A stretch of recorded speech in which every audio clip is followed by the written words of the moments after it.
foundational course for what I do. And this kind of talks about where our food comes from.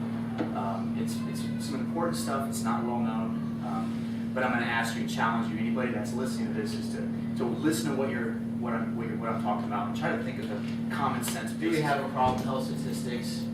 Yeah. I think so. Am I in the way of anybody? Mm-hmm. Here, I'm gonna.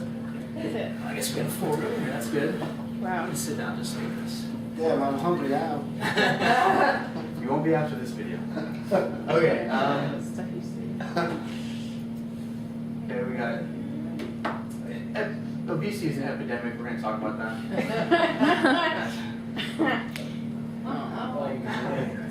Hey. Okay, so this is from the Center for Disease Control. This is a kind of a slideshow of obesity trends among U.S. And at the downside, you see kind of 10% to 10 to 14%. And just watch how this changes. This is 85, 86, there we go. 87, 88, 89, 90, 91, 92. So what's that one meeting place? 96. Now we've added 15 to 20%. Okay, 98, 99, 2000. Now we're up to 25%. 2002, 2003, 2004, 2005, 2006, 2007, 2008. Those are the citations. So if anybody's interested, I do have references for everything that I'm going to show you today. I can give those to you probably through email, maybe the easiest way. This number of percentage of U.S. population diagnosed with diabetes from 1958 to 2008. Okay, so trends in the number of cancer deaths among men and women from 1930 to 2006. Risk of cancer from 1900, you had a 1 in 30 chance of getting cancer. 1980, you had a 1 in 5. 1990, you had a 1 in 4. 95, 1,001 in 2. So you have a pretty much 50% chance of getting cancer in your life. Okay, so this is U.S. mortality. As you can see, heart disease right at the top, cancer second, cerebral vascular diseases. Okay, this is heart disease mortality from 1900 to 1993. The CHD is coronary heart disease, and that's this one right here, which is from here and up. Now this chart, you kind of see a drastic rise in coronary heart disease. These are all heart disease from 1900 to 1993. So our heart disease is our #1 killer. In the 1920s and 1930s, physicians were sounding an alarm about an uncommon disease becoming more and more prevalent.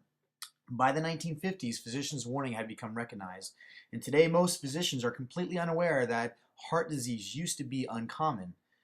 The previous chart we just viewed is not 100% accurate because we have improved testing, we have improved awareness, such as electrocardiograms.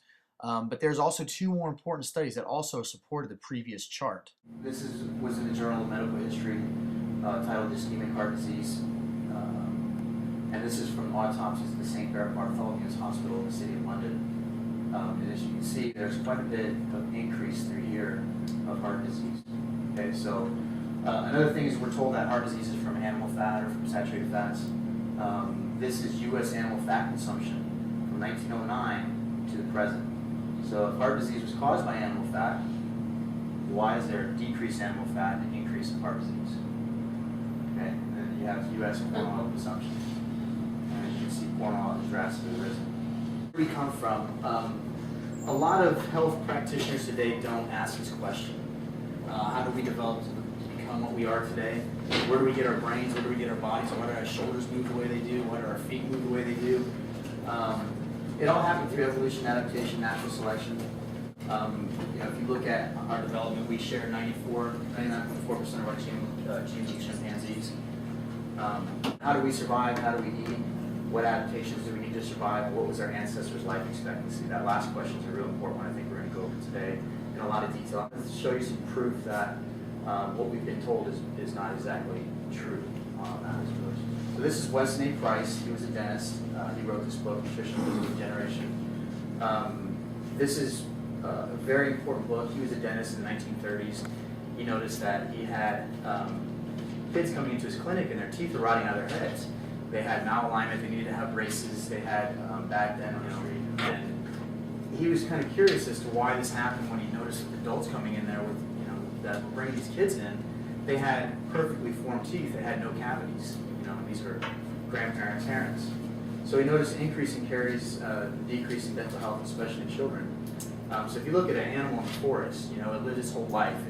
It dies and it has when it's on the forest ground, you find the skull. It still has all its teeth in its head. There's no cavities in its teeth. So they lived their entire life without a cavity. And he was kind of curious. He knew that if the 6-year-old had a cavity and their teeth rotted out of their head, how would that kid survive in natural selection with previous human history? Mother Nature would never let it happen. So we obviously had something different. There's a change. And so he wanted to figure out why. So how did we survive natural selection? He decided to visit indigenous cultures all around the world. He studied 16 different cultures. And what he found was pretty interesting. So these are Eskimos on a traditional diet. Okay. Now, if you look at this is a typical native Eskimo. I'm going to read to you the bottom part right here. Notice the broad faces and broad arches and no dental caries or tooth decay. Upper left, the woman has a broken lower tooth. You can see that right there. She has had 26 children with no tooth decay. And what I want you to look at this, the width and the breadth of the face. So her face is very wide. Her nostrils are very wide. She has full development of her facial features. Very strong teeth. These gentlemen ate part of their diet kind of ground down their teeth. Their teeth were over 50% ground down, yet they still had no cavities. So to where most people would have their enamel exposed, they still had no cavities. Okay, this is Eskimos eating modern diets. So when I'm going to read this part. When the primitive Alaskan Eskimos obtained the white man's food, dental caries become negative. Polyuria also often becomes severe. In many districts, dental services cannot be obtained, suffering is acute and prolonged. So imagine if we today had no toothbrush or toothpaste or anything like that. So what would our teeth look like if we couldn't brush our teeth? What happens if we didn't have any dentists? Okay, our teeth would basically rot out of our heads and we would never survive. So Eskimos children on a modern diet. Okay, while the dental arches, deformities, and crowded teeth are particularly unknown among many of the primitive groups of Eskimos, they occur frequently in the first generation of children born after the parents have adopted the white man's foods. Notice the narrow nostrils and changing facial forms of these children. This is not due to some tongue size. So you see the nostrils are much more closed compared to the healthy ones, and their teeth are crowded. Okay, Aborigines on a traditional diet. You also visit Aborigines. No other primitive race seems to deserve so much credit for the skill in obeying nature's laws as these primitive Aborigines, because of the perpetual drought hazards in much of the land they live in. Half of Australia has less than 10 inches of rain per year. Note the magnificent dental arches and beneficial teeth of these primitives.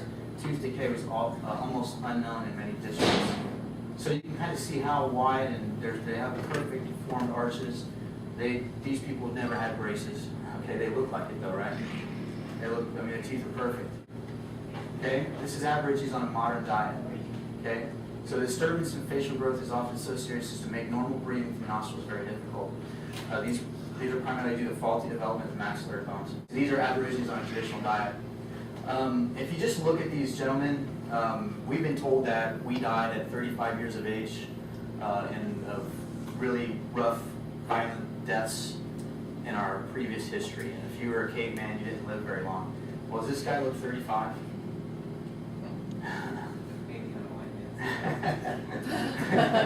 Here.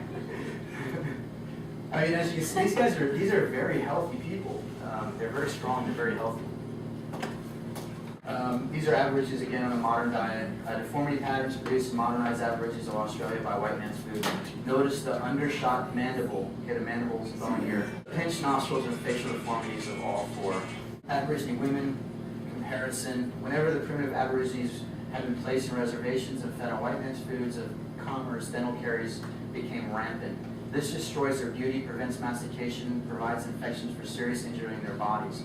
Notice the contrast between the primitive women in the upper right and these modernized women. I mean, you don't need any medical education to see the difference of these.